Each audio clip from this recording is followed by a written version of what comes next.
What's going on, Packers Nation? Happy game day. Welcome into an all-new episode of the Packaday Podcast. I'm your host, Andy Herman. You can follow me on Twitter at Andy Herman NFL. You can follow the podcast at Packaday Podcast. Before we get started, so excited to let you know that today's show is sponsored by Luigi's. And of course, we've got our Luigi's Pizza player of the game, the player to keep an eye on Sunday against the Colts. Listen, we don't need to make this any more complicated than it needs to be. It is Malik Willis. And we'll get into the injury designation for Jordan Love and everything like that in just a moment. We'll talk a lot more about Malik Willis in this episode, but there is zero question whatsoever that the player that we need to keep the biggest eye on Sunday is Malik Willis. And it's not obviously going to be hard. He's going to be the quarterback. He's going to have all eyes on him anyway. But this is a player that has to come out and somehow find a way to lead this team to victory against the Colts. You don't want to start the season 0-2. I was thinking about this the other day. Like, listen, this is not an ideal situation. There's no question about it. You don't want Malik coming in his third week with the team and having to start game 2 to try to avoid going 0-2. But there are a lot of teams that Green Bay could have had on the schedule in week 2 that this is just not a winnable game. And if they were playing San Fran this week, that's probably just not a winnable game. If they were playing, Houston this week, it's probably just not a winnable game.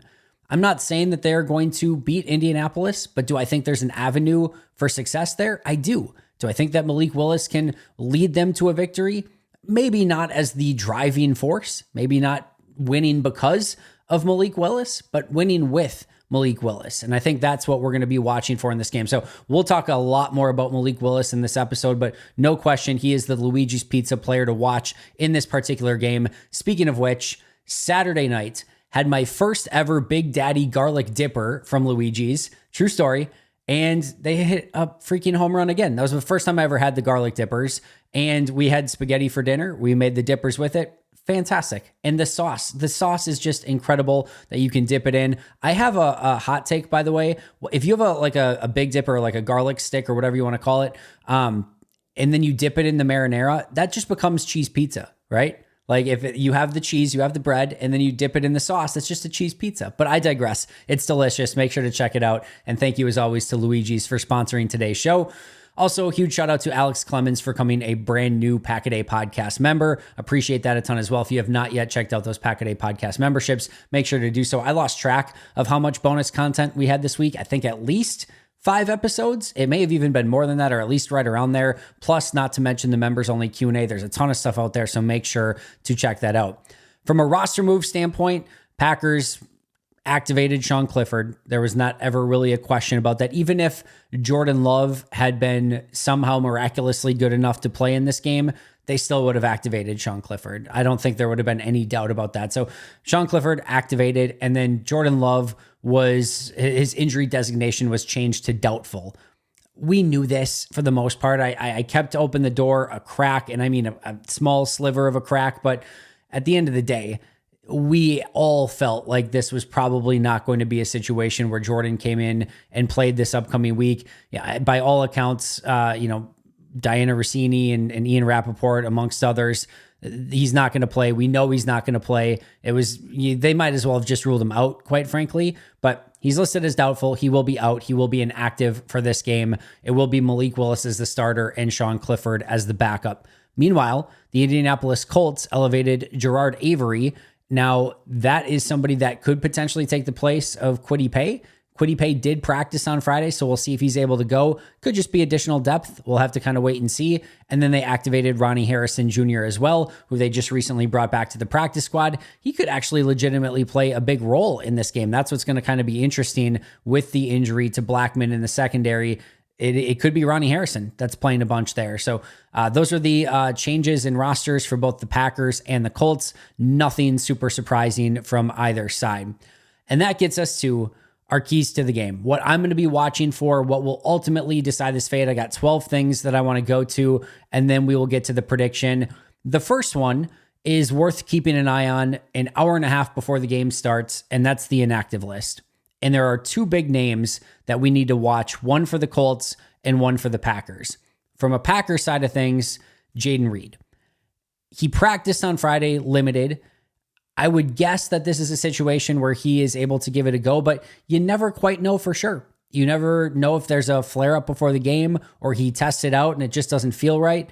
Jayden Reed could potentially have a very big role in this offense with Malik Willis as a starting quarterback. And you want and need every single playmaker at their best to help out Malik Willis in this game. So Jayden Reed's status, not just is he healthy, or I should say active or inactive, but is he Jayden Reed? We saw a healthy Jayden Reed against Philly, and that dude can make a massive impact in very minimal touches. So if he is not 100%, how much does that affect him? And of course, if he's out of the game entirely, that would change the game plan quite a bit as well. So Jayden Reed for the Packers, and then DeForest Buckner for Indianapolis.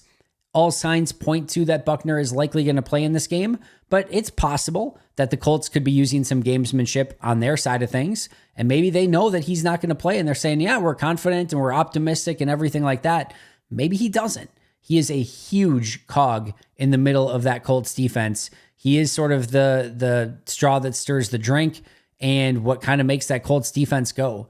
He is a beast on the inside. He is a nightmare mismatch, in my opinion, for either Jordan Morgan and or Sean Ryan, and quite frankly, Josh Myers as well. That's a big time advantage for the Colts. So if he can't go, or same thing like we talked about with Jayden Reed, if he goes, but he's 60%, 70%, 80%, and he's not 100%, how much does that affect DeForest Buckner? And if he does go, how many snaps can he play? Is he on a snap count? Is he on 15 to 20? Or does he have his full normal snaps that he can go out there and play? So all these things are going to be worth keeping an eye on as we get the inactives list. And then as we see Jayden Reed, DeForest Buckner, if they are active, how effective are they and how many snaps are each of those guys playing?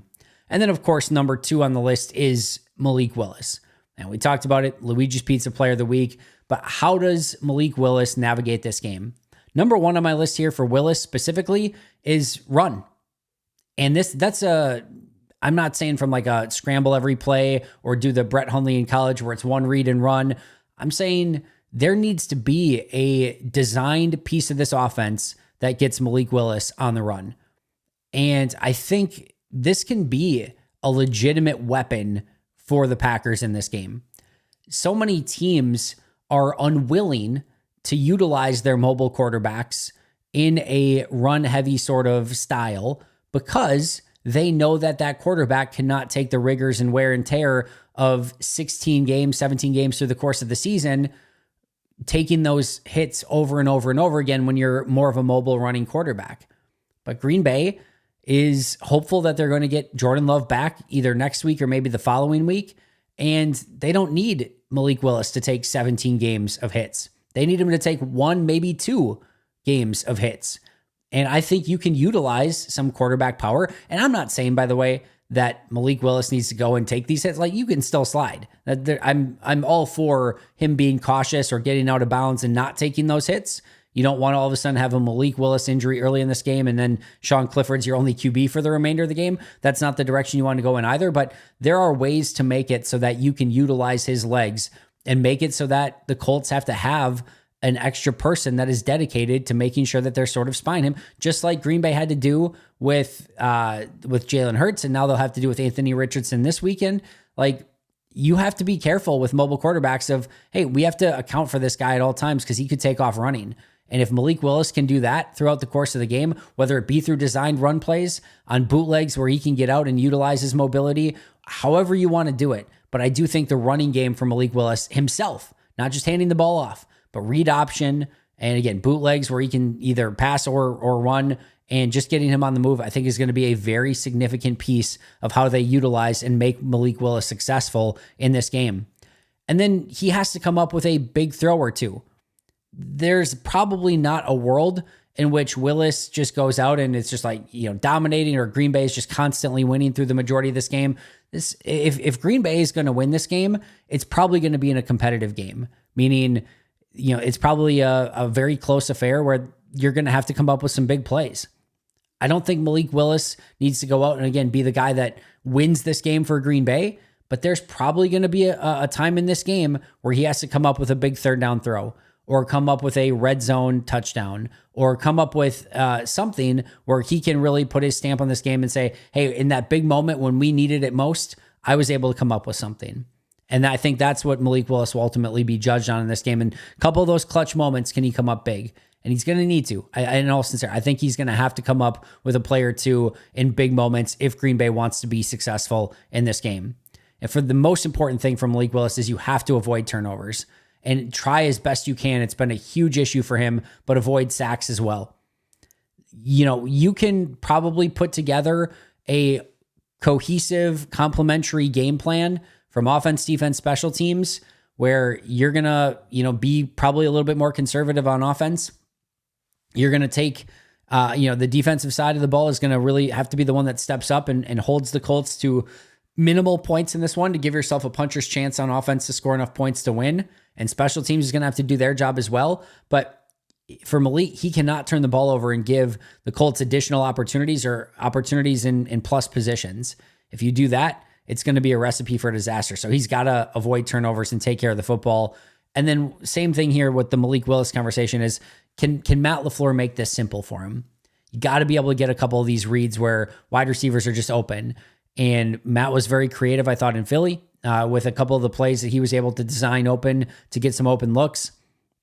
You're going to need that with Malik this week. The heavy lifting cannot be on the quarterback. In some games, in the Packers' recent history with Jordan and Aaron and Brett, the heavy lifting can be on the quarterback. In this one, it can't. You got to be able to get him some easy looks. You got to be able to get him where it's not too complicated or complex. If you can get like that Tucker Kraft play where he's running wide open on a play, Matt needs to hit a few of those in this game, because you're going to be behind the eight ball playing with a quarterback who just got here 3 weeks ago and has struggled in his starts in the NFL. It's going to be a struggle. It is, but I think Matt can come up with a couple of plays that makes it simple for Malik Willis to look really good and be successful without it actually having to be super complex. Number 3 on my list, can they basically play the exact opposite of how they played in Brazil? And what I mean by that is, one, you have to avoid the 39 plus mistakes that we counted from last week's game. You have to play a sound brand of football. These penalties, missed tackles, missed throws, drops, we can go on, turnovers, we can go on and on. That stuff will get you killed in this game. What happens when you have a backup quarterback like this with Malik Willis is, it's not to say that like Green Bay can't find a way to win. They clearly can. This is a game that I do believe Green Bay can find a way to win in, but it limits the ways in which you can win. It limits your opportunities to win. With Jordan Love, you can argue like they have just so many more avenues to victory. They could win in a blowout. With Malik Willis, there are far fewer paths to victory. I would be pretty stunned if Green Bay won this game in a blowout. It's probably going to be close. And if it's a blowout, I would say it probably did not go well for Green Bay. So there's less avenues for success, and they have to avoid any of those major catastrophic mistakes or just the consistent little paper cut ones that Green Bay experienced time and time and time and time again in Brazil. And then same thing is the opposite of Brazil, being more efficient. Green Bay had moments of efficiency specifically on offense, but on the whole, defensively, offensively, even on special teams, it was not an efficient day. It all needs to get cleaned up, and it just needs to be a better brand of football for 60 minutes. No two ways around it. And then same thing again here in the playing the opposite in Brazil. Can you take advantage of your point production opportunities? There will be field goals that they attempt, and Braden Narveson has to make them. There will be opportunities in the red zone, and you got to come up with touchdowns. There will be opportunities maybe for a big play here or there, whether it's on offense, defense, or special teams. Can you take advantage of it and turn that into points? If Green Bay has another game like last week where they have opportunities to put points on the board and they don't, it's just a recipe for failure. So Green Bay, when they get these opportunities, can't miss field goals, can't miss extra points, can't miss 2-point conversions, can't leave points on the field, have to get touchdowns when you're in the red zone, because you're just probably going to have fewer and fewer of those opportunities than what you would with Jordan normally at QB. So when you get them, have to take advantage of it. Number 4, offensive line. This is a huge game for the Packers offensive line. And this goes with the running game and everything. We know that Green Bay is going to have to run the ball and be efficient running the ball. But to me, it starts on the O-line. And I don't know what they're going to do at right guard, whether it's going to be Sean Ryan, Jordan Morgan, both, who starts, who doesn't, who plays more, who plays less. I don't really care. It's just who's ever in there, whatever 5 guys are in there, they have to get the job done. This is not the most completely menacing defensive front that Green Bay is going to face this year. Yes, we went over DeForest Buckner. That is going to be a tough matchup for Green Bay, right? There's no two ways around it. Like that will be somebody that has the ability to impact the game if, in fact, he does play. But DeForest Buckner is banged up. You've got Kwity Paye, who is banged up. Grover Stewart's good, but he's primarily a run defender. And then you've got their first-round pick, Leatu Letu, who's in his second game in his career. I'm not saying that a line here of Paye, Letu, Stewart, and Buckner isn't good. It is. But you've got varying degrees here of health with Paye and Buckner. Stewart's not a big pass rush guy, and Letu is just, again, in game 2 of his first year in the NFL. This is a matchup that I think Green Bay can win, and they need to win because Josh Jacobs is going to have some running alleys. He's going to have to get going early in this game, and Malik Willis needs time. He is not going to be probably the most efficient at getting the ball out of his hands. He sometimes holds the ball a little bit too long. So you got to give him a little bit of that time. And if they don't, again, that could be a situation where Malik Willis ends up taking a lot of sacks and hopefully not having any like sack fumble situations. But this offensive line has to be on their A game in this one and providing both Malik Willis and the running game plenty of opportunities. Number 5, these Packers wide receivers against the Colts defensive backs. It's really difficult because with the Colts issues and depth in the secondary, you really wish Jordan was out there to take advantage of it. But on the same token, with Willis, at least you're thinking you're going to get some good looks against the secondary and that these wide receivers can take advantage and really win their one-on-one matchups to get open and to make things very difficult for the defense and to give Malik Willis some of those easy throws that I feel confident he will complete. But whether it's Jaden Reed, Romeo Doubs, Christian Watson, Bo Melton, Dontavian Wicks, I don't care who it is, they have to win those matchups. This is a beat-up secondary. Jalen Jones, Kenny Moore will be 2 of your starters in the nickel with Kenny Moore being in the slot. I don't even know who ultimately starts at the other corner. Maybe Dallas Flowers. I don't know who they're going to go with there. Nick Cross and maybe Ronnie Harrison Jr. at safety. This is a beat-up secondary that was already razor thin. This is a big-time mismatch, and Malik Willis is going to have to find a way to take advantage of it and exploit it because these wide receivers should have the ability to get open in this secondary if they're doing their job, and I think they just have the mismatches there. Number 6, can Tucker Kraft and Luke Musgrave be used as a safety valve? When you are a young quarterback, which, yes, I know I know Malik Willis has had experience in this league and he's had some starts, but he is still a young, relatively inexperienced QB. When you have that, tight ends can be your best friend. Especially somebody like Luke Musgrave, who's 6'6", where if you do have the Colts defense bearing down on you and you need to find, can Luke Musgrave be that check down in the middle of the field, the guy that you throw it up to and he goes up and gets it? Tucker Kraft, same thing. These are big tight ends who can box out a little bit, and sometimes there's going to be a little bit more panic with a backup QB. So if you're going to panic and you're going to all of a sudden vomit up a ball, vomit it up to your 6'6" tight ends. Like that's the best thing that you can hope for in that scenario. Hopefully there's no vomit whatsoever, but if there is, vomit it up to those tight ends and hope that they can bail you out and make it so at minimum, at least there's not an interception. I know Musgrave had maybe a little bit of an issue with that last week. That was not a jump ball, but either way, I digress. Those tight ends need to be the safety valve. Get some easy checkdowns, hopefully, to those guys, and then some maybe run after the catch opportunities, specifically with Tucker Kraft. Number 7, have to stay on balance offensively. If this gets to be a situation where Green Bay is down and Malik Willis just has to throw a ton, that's going to be tough. That's going to be very, very tough. You're probably just too far behind the 8 ball at that point. And at the same time, I don't think Green Bay can go into this game just being like, well, Malik's the backup. We don't have any faith in him. We're just going to run the ball a lot. Should they effectively establish the run? Yeah, that's probably a good idea, but be balanced. You know, whether it's wide receiver screens, whether it's some shot plays down the field, you got to keep that Colts defense honest, and you have to show that you can attack them in different ways. That's just modern NFL. You cannot just do one thing. And I think that they can come up with some very creative stuff, but this is an offense that needs to stay balanced, and Malik Willis needs to show that he can go out and help win with his arm too, and it's not just, hey, can we run the football down their throats enough to win? I don't think that is a recipe for success either, so it has to remain balanced between pass and throw and make it hopefully a little bit unpredictable for that Colts defense. Number 8, the stars need to step up on defense. And that kind of can go in the category of being opposite from a week ago as well. We saw a couple big plays from Xavier McKinney, but Jair Alexander, Kenny Clark, Rashawn Gary, Preston Smith, those four in particular have to play a much better football game than what they did in Brazil against Philadelphia.